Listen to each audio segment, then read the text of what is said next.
I'm Diana Steele, and I'm here at Fresh Street Market in West Vancouver, and today I want to give you my top 10 weight loss strategies. I know it's the time of year when everyone starts to make some changes, and it's sometimes nice to hear a few new ideas and possibly give you a different perspective on the whole thing.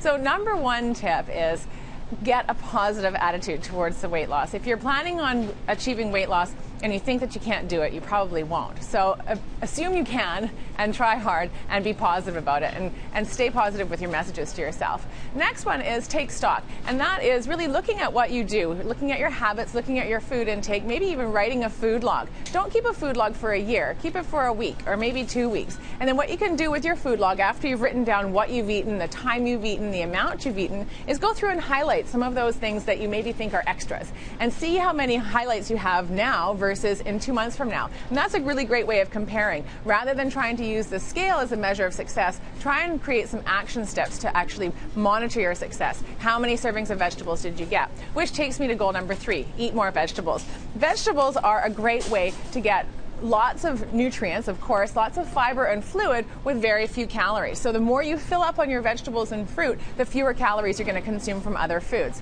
So eat those vegetables. Get about 7 to 10 servings of vegetables and fruit per day, and half a cup is considered a serving. So I like to suggest to my clients to cut their plate in half and cover half of it at lunch and dinner with vegetables. That will really help you eat less of some of the other things. The other thing to think about is timing. Are you actually having snacks between your meals, or are you going for long periods of time without food? And that's something to be mindful of, because if you don't have a snack between your meals, you're going to find that you get particularly hungry, and as a result your meal or portion size is going to be quite big. So having a banana mid-morning or having some raw vegetables in between your afternoon snack can really help satisfy that gap. It also prevents you from using your muscle as fuel. If you wait too long to eat, your body still needs fuel, so it's going to tap into your muscles for energy rather than your food. So give it a little snack and protect your muscles and keep your metabolism revved. Speaking of metabolism, having breakfast is also a very important part of weight loss.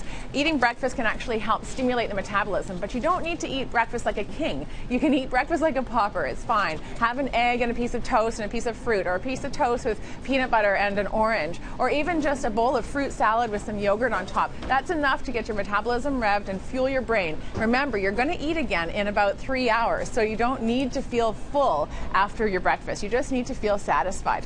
Which takes me to portion control. Portion control is also important. You want to make sure that you're not eating, massive amounts of food. So you don't need to go measuring your food, but you can actually look at your plate and say, okay, well, I need about 2 or 3 fists worth of food in a meal. You don't need to have 5 or 6. So think about how many fists worth of food you've got. If you're not hungry for your snack, think about how big the last meal was. Possibly you could have had a little bit less food on your plate in the first place so that you were actually hungry for your meal. So starting with serving yourself a little bit less in the first place, it helps to prevent you from feeling that, oh, I should really finish what I've served myself. So start with a little bit less. Maybe even use a smaller plate. That can help with portion size as well.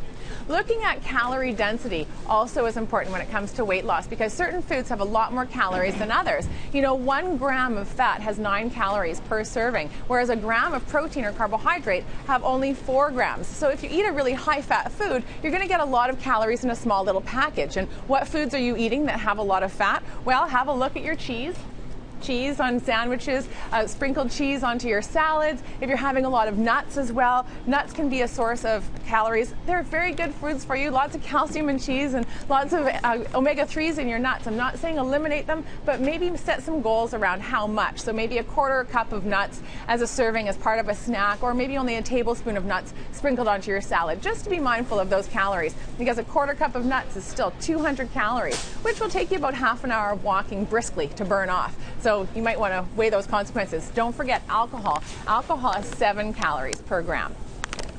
Okay, so after that, eating mindfully is a very important part, and you can look at some of the triggers that might affect some of your mindful eating. So when you're sitting down, make sure that you actually sit, use a plate, use your knife and fork, taste the flavor, and ask yourself, why are you actually eating in the first place? Are you actually hungry, or are you just nibbling because you found yourself in the kitchen? Which then you can also look at change the behavior. So if you do find that you go into the kitchen and just roam around for food, try and find out what time of day that is, and maybe choose to to do something else. Or if you have the habit of perhaps sitting down and to watching a movie in the evening and eating a bag of chips, maybe consider doing something else in the evening or having a different kind of snack. So if you can change the behavior, it may result in a long-term success. Remember, these aren't short-term changes. If you knew that your behavior was always to eat chips at night and you're only changing that for a short period of time, if you go back to eating the chips, you're probably going to regain the weight. So think about how you might modify and change things for life. And some things you're not willing to give up. So then you have to decide that those are the things you're going to keep and other things you're going to modify. The final tip for weight loss is get into a consistent exercise program. So I recommend 4 or 5 cardio workouts a week and 2 strength training. But that does not mean that you have to go for 4 or 5 runs, but find something that you do like. Maybe enlist some friends to come with you, join a walking group, maybe start swimming, whatever you can do. Set an appointment for yourself, keep it like a dentist appointment, and put it in your schedule so that you are committed to doing it. Even if something comes up and you can't get your full workout in, doing 20 minutes is better than skipping it completely. Having that commitment and consistency really helps you to stick with it. And then that can be a lifelong habit as well. So hopefully you got some new strategies and tips and are inspired for your new weight loss plan. Thank you very much, Diana. If you have other questions for Diana, you can give her a call at 739-3290 or go to her website, eatingforenergy.com.